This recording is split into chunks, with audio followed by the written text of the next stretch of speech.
نحمده ونصلي على رسوله الكريم أما بعد فأعوذ بالله من الشيطان الرجيم بسم الله الرحمن الرحيم إن الذين فرقوا دينهم وكانوا شيعا لست منهم في شيء إنما أمرهم إلى الله ثم ينبئهم بما كانوا يفعلون من جاء بالحسنة فله عشر أمثالها ومن جاء بالسيئة فلا يجزى إلا مثلها وهم لا يظلمون قل إنني هداني ربي إلى صراط مستقيم دينا قيما ملة إبراهيم حنيفا وما كان من المشركين قل إن صلاتي ونسكي ومحياي ومماتي لله رب العالمين لا شريك له وبذلك أمرت وأنا أول المسلمين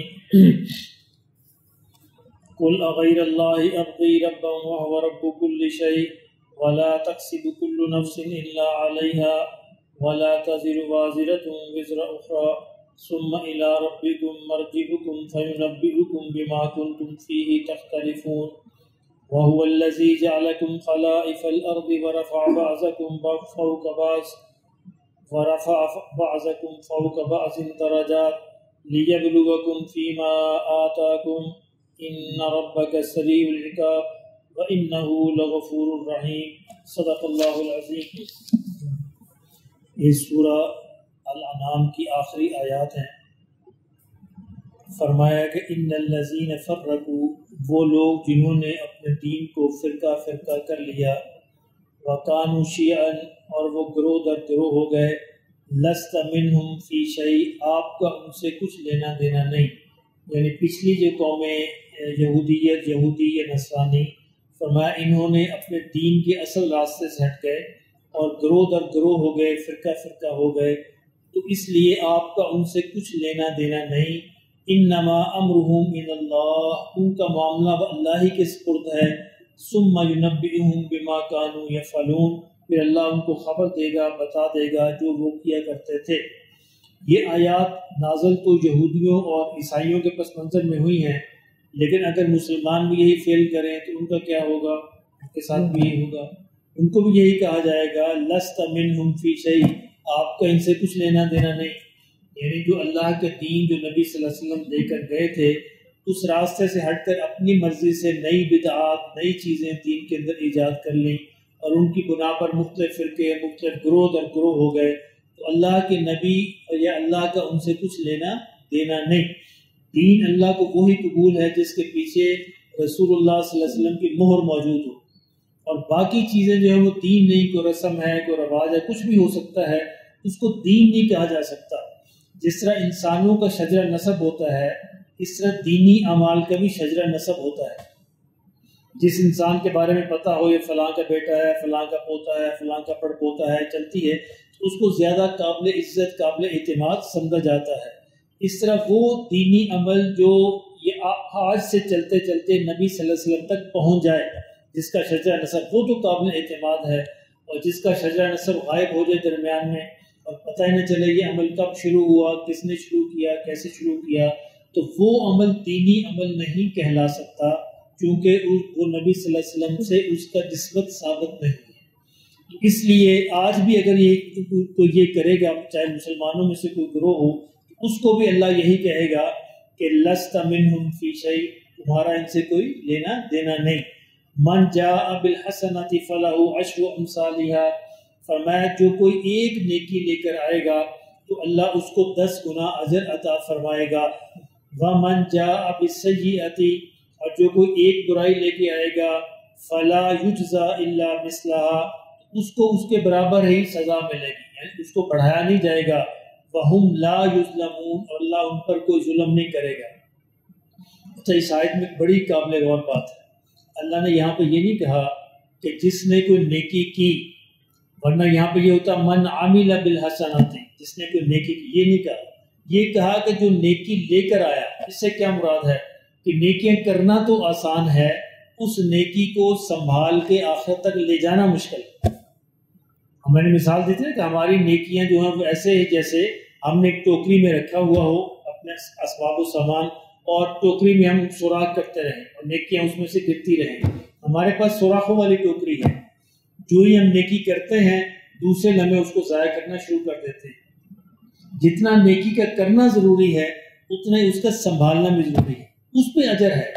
جو نیکی لے کر قیامت تک پہنچ گیا، جس کی نیکی راستے کے اندر ہی رہ گئی، راستے کے اندر ہی وہ سوراخ ہو گیا، راستے کے اندر ہی گر گئی، ختم ہو گئی، کسی دوسرے کے اکاؤنٹ میں چلی گئی۔ جس طرح غیبت کی مثال ہے، جب انسان غیبت کرتا ہے اس کے نیک اعمال دوسرے کے کھاتے میں منتقل ہو جائے، نیکی تو رہی نہیں اس کے پاس۔ تو نیکی کمانا اتنا مشکل نہیں ہے جتنا اس کا سنبھالنا مشکل ہے۔ یعنی جس نے نیکی کما لی پھر اس کو سنبھالے اور آخرت تک لے کے جائے۔ فرمایا کہ جس نیکی لے کر آیا ہمارے پاس اس کو 10 گنا اجر ملے گا۔ یہ کم سے کم ہے، یہ 10 گنا اجر کم سے کم ہے۔ 70 گنا کا بھی قرآن میں آتا ہے اور بے شمار کا بھی آتا ہے۔ اب جس کو اللہ جتنی نیکی جس کی پرخلوص ہوگی، جتنی اللہ کو پسند آ جائے گی، اسی کے مطابق اللہ اس کو جزا عطا فرمائیں گے۔ یعنی کم سے کم 10 گنا ہے اور زیادہ سے زیادہ بے شمار، اور بے شمار کا حساب اللہ کا ہے، اور اللہ کا بے شمار پھر انسان اس کو پہچان نہیں سکتا۔ یعنی بے شمار بھی اللہ کا، اللہ ہمیں نصیب فرما دے۔ اور برائی کے بارے میں کہا گیا کہ برائی میں بڑھاؤں گا نہیں، یہ اللہ کتنا بڑا احسان ہے۔ یعنی جس طرح نیکی تھی اللہ اس کو بھی کہہ دیتا ہے کہ وہ نہیں۔ اچھا، نیکی پہ یہ بھی اللہ کا احسان ہے کہ نیکی کے ارادے پر بھی ایک اجر مل جاتا ہے، اور برائی کے ارادے پہ گناہ نہیں ملتا جب تک کہ اس کو کر نہ لے، اور وہ بھی ایک ہی برائی گنی جائے گی۔ تو اس طرح برائیاں بھی کہا کہ جو لے کر جائے گا، یعنی قیامت تک لے کر پہنچے گا، اس کو اس کا سزا ملے گی۔ یعنی اگر اس نے اپنی برائی کو توبہ سے معاف کروا لیا تو پھر نہیں ملے گی، تو معاف ہو گئی نا۔ یعنی جس کی برائی اس کے ساتھ چپکی رہی اور قیامت تک پہنچ گئی اس کو یہ سزا ملے گی۔ اس طرح جس کی نیکی محفوظ رہی اور اس کو قیامت تک لے کے چلا گیا اس کو یہ اجر ملے گا۔ اللہ ہمیں نصیب فرما دے۔ اس لیے اس بات کا سمجھنا بڑا ضروری۔ قرآن مجید کے الفاظ پہ غور کریں، یہ نہیں کہا کہ من عمل، جس نے کی، کہا کہ من جاء، جو لے کر آیا ہمارے پاس اور یہاں تک پہنچ گیا۔ اس لیے نیکیوں کا کرنا اور کرنے کے بعد اس کو سنبھالنا یہ بڑا ضروری ہے۔ اور یاد رکھیے سنبھالی جاتی ہے حقوق العباد ادا کر کے، یہ بڑا ہے۔ یعنی حقوق اللہ سے نیکی کما لی، حقوق العباد کو ادا کرنے کے نیکی سنبھالی جائے گی۔ یہ بڑی اس کے بارے میں حدیث ہے، بات لمبی ہو جائے گی کہ جو قیامت کے حضور نے فرمایا نادار کون ہے، مفلس کون ہے، غریب کون ہے۔ فرمایا جس کی نیکیاں دوسرے کھاتے کے اندر منتقل ہو گئی۔ میری امت کا غریب فرد وہ ہوگا جو نیکیاں وہاں بھی ہے، جو نیکیاں لے کر آئے گا لیکن وہاں بھی حساب کتاب والے آ جائیں گے، حق لینے والے آ جائیں گے، اور اس کی نیکیاں دوسروں کے کھاتے میں منتقل ہو جائیں گی۔ اللہ اپنی پناہ میں رکھے۔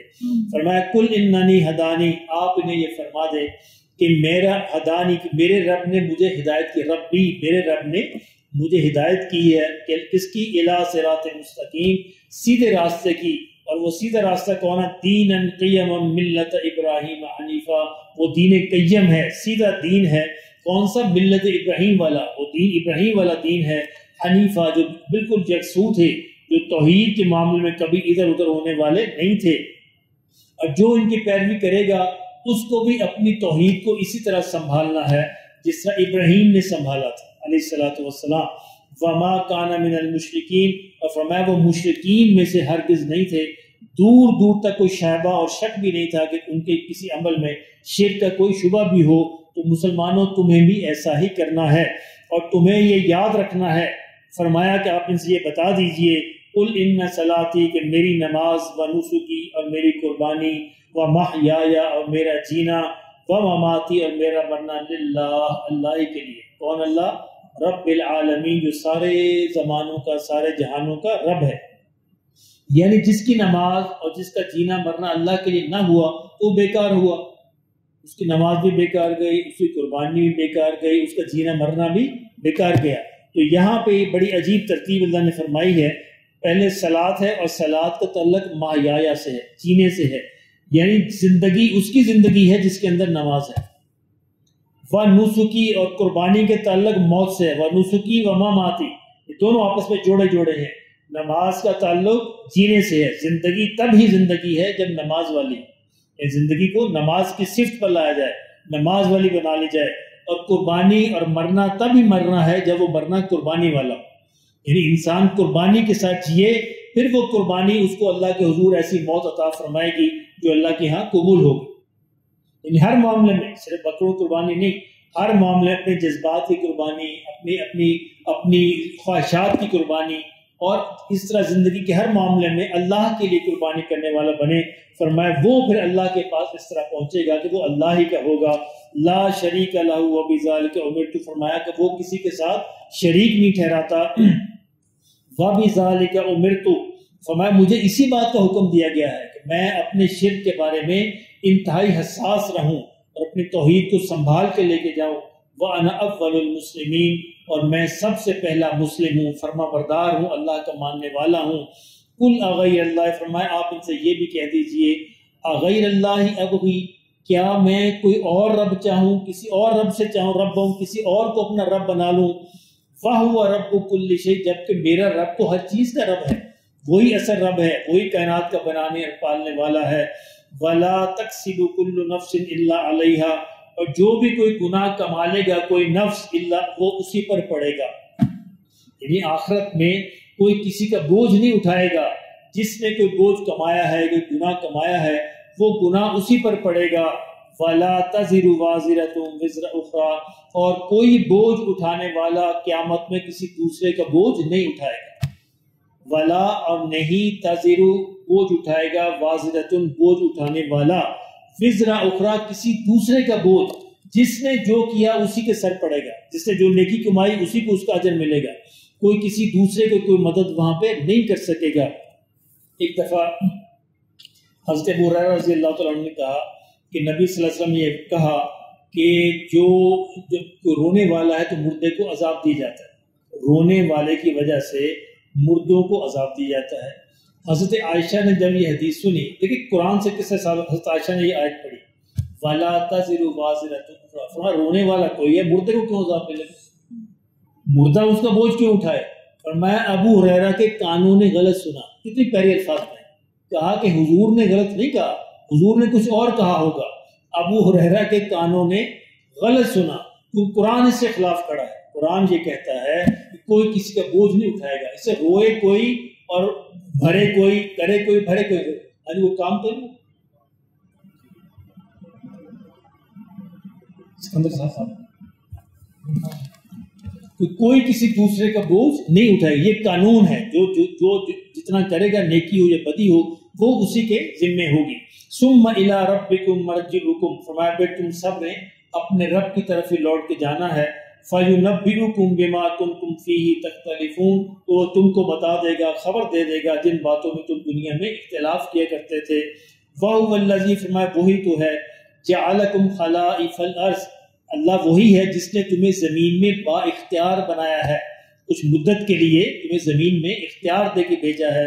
وَرَفَعَ بَعْضَكُمْ فَوْقَ بَعْضٍ دَرَجَاتٍ، اور بعض کے درجات کو بعض پر بلند کیا ہے، اس لیے لِيَبْلُوَكُمْ، تاکہ تمہیں آزمائے. دیکھیں دنیا کے اندر اللہ نے مساوات کی بنیاد پر نہیں بنائی، یہ دنیا مساوات پر نہیں بنی، عدم مساوات پہ بنی ہے. کیوں؟ تاکہ اللہ آزما سکے. علم میں، عمل میں، دولت میں، خوبصورتی میں، حسن میں، عزت میں، عظمت میں، صحت میں اللہ نے توافت رکھا ہے، درجات رکھے ہیں، فرق رکھا ہے انسانوں کے درمیان، تاکہ ایک دوسرے کو آزمائے. تو ہمیں جو جس حالت کے اندر اللہ رکھے ہمیں اللہ کے بن کے رہنا ہے. سیدھی سی بات ہے. چھوٹے ہیں، بڑے ہیں، مال کے لحاظ سے، علم کے لحاظ سے، عمل کے سے بھی ہیں، تو ہمیں اللہ کا بن کے رہنا ہے. فرمایا اللہ نے درجات میں فرق کیوں رکھا ہے؟ لِيَبْلُوَكُمْ فِي مَا آتَاكُمْ، تاکہ جو تمہیں دیا ہے اس میں تمہیں آزمائے. إِنَّ رَبَّكَ سَرِيعُ الْعِقَابِ، فرمایا یاد رکھنا تمہارا رب جو ہے بڑی سخت سزا دینے والا ہے. اگر تم نے ادھر ادھر ہوئے تو سزا دینے والا بھی بڑا سخت ہے، بڑا جلد ہے. اور وَإِنَّهُ لَغَفُورٌ رَحِيمٌ، مایوس بھی نہ ہونا، وہ بڑا معاف کرنے والا بھی ہے، رحم کرنے والا بھی ہے. اگر تم اس کی طرف پلٹے تو تمہیں معاف فرما دے گا، اگر نہ پلٹے تو پھر سریع العقاب ہے، پھر تمہیں جلد جو ہے وہ عقاب اور سزا دینے والا ہے. اللہ پاک ہمیں سب نصیب فرمائے اور اس پہ عمل نصیب فرمائے. سورہ الانعام الحمدللہ آج اختتام کو پہنچی. کل ہم سورہ اعراف شروع کریں گے انشاءاللہ.